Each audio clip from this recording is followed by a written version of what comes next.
Tumepata fursa pia ya kujadili kwa pamoja kama wadau hasa changamoto za masuala ya hedhi salama nchini, lakini zaidi tumeweza kuangazia namna ambayo tunatamani serikali yetu iweze kufanya jambo, kwa sababu tunakumbuka tulifanya kampeni za pedi bila kodi kuhakikisha kwamba waigizaji pads wote nchini waingize pads bila kodi ili ziweze kupatikana kwa gharama nafuu. Lakini pia tumekuwa tukiendelea kuchechemuza kwa serikali kwamba ikiwezekana hizi pads ziwe sehemu ya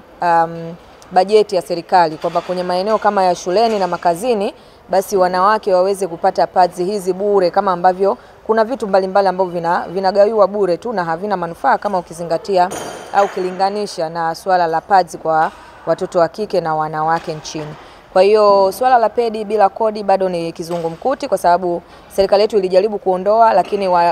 wazalishaji hawakupunguza bei, lakini baadaye karudisha, na baada ya kurudisha baadaye wakaja wakasema kwamba wanaondoa kodi kwenye malighafi tu, kwamba mtu anayeingiza malighafi azalishe hapa nchini ndo anayepunguziwa kodi au anaondolewa kodi, lakini mtu ambaye anazalisha nje na kuingiza nchini bado ana gharama kubwa sana ya kuendelea kuingiza, kwa maana ya kodi mbalimbali ambazo bado zinaendelea kumgharimu, na yeye hawezi kuuza pads kwa gharama ndogo. Kwa sisi kama wadau bado kilio chetu ni kile kile, lakini pia hata ukiangalia kwa coalition ya masuala ya hedhi salama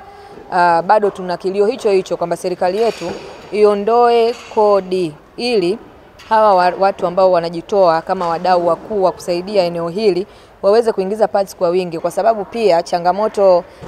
kubwa inatokea kwamba wao wanapoleta pads wakati mwingine bado zinaendelea kuwa scarce, yani hazipatikani, na hata ukiangalia maeneo ya vijijini inakuwa ni ngumu kwao kuendelea kudistribute, kwa sababu ni gharama nyingine tena zaidi, akizingatia kwamba ameingiza kwa gharama na anasambaza kwa gharama. Kwa hiyo ni swala la msingi sana serikali ikiliona hili na kulifanyia kazi, kwa sababu litasaidia sana kizazi hiki na kijacho. Changamoto mojawapo ambayo mimi kama kiongozi kijana katika taasisi ninayoifanyia kazi, na kwa kuwa tunafanya kazi na vijana na wasichana na wanawake, tumeona ni upatikanaji wa swala zima la ukosefu wa maji safi na salama. Ukosefu wa maji safi na salama ni changamoto ambayo inawakumba wasichana na wanawake, lakini katika maeneo yote ya vijijini. Naweza nikasema kuna baadhi tu ya sehemu ambazo maji yapo, lakini unaweza kukuta sio safi na salama. Lakini kwa asilimia kubwa kwa upande wa vijijini, changamoto hii ya ukosefu wa maji safi na salama ni changamoto kubwa, na sote tunajua kwamba maji ni uhai. Maji kila mtu anayahitaji kwa ajili ya kuendesha maisha yake ya kila siku, nyumbani na hata viwandani. Lakini leo hii kwa kuwa tunamzungumzia msichana na mwanamke katika upande wa hedhi salama, sasa tunaona jinsi ambavyo msichana anapopata hiyo hedhi anatakiwa kutumia maji kwa ajili ya kujisafisha. Lakini msichana huyo mfano ni mwanafunzi, akitoka shule anahitajika kutembea umbali mrefu kuyafuata maji ili pia aweze kujisafisha kwa ajili pia na matumizi mengine ya nyumbani. Lakini tumeona jinsi ambavyo hiyo distance tu ya kutoka nyumbani kwenda kuchota maji, tayari hapa katikati kuna changamoto nyingi ambazo anaweza kukutana nazo kama msichana, lakini pia ukosefu tu wa maji peke yake unatosha kumfanya yeye aweze kujihisi kama ni mtu ambaye hayuko salama katika upande wa hedhi yake. Lakini pia tumeona jinsi ambavyo serikali, tumetoa wito upande wa serikali uweze kujikita katika kutatua hii changamoto, kwa kuwa wote tunaelewa ni changamoto ambayo kila mtu inamgusa kwa namna moja ama nyingine. Kwa hiyo elimu, kama hii elimu ingekuwa inatolewa kwa wazi, na kama hii elimu ingekuwa inatolewa vizuri kwa wanawake kwa usahihi na kwa wakati, tungeweza kupunguza changamoto nyingi sana ambazo wanawake waga wanakabiliana nazo wakati wa hedhi. Na changamoto nyingine kubwa ambayo waga yani changamoto kubwa zaidi ni uwezo wa kununua vifaa vya kujistiri wakati wa hedhi. Kwa ni gharama ambazo wanawake wanakuwa wanaingia kwa ajili ya kununua vifaa vya hedhi. Kwa hiyo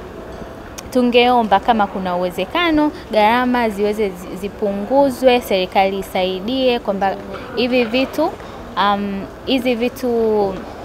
taulo za kike ambazo zinaweza zikatumika kwa ajili ya kujistiri wakati wa hedhi zipunguzwe bei, ziwe na bei rafiki, kila mtu aweze kutumia vizuri. Isije kuwa kwamba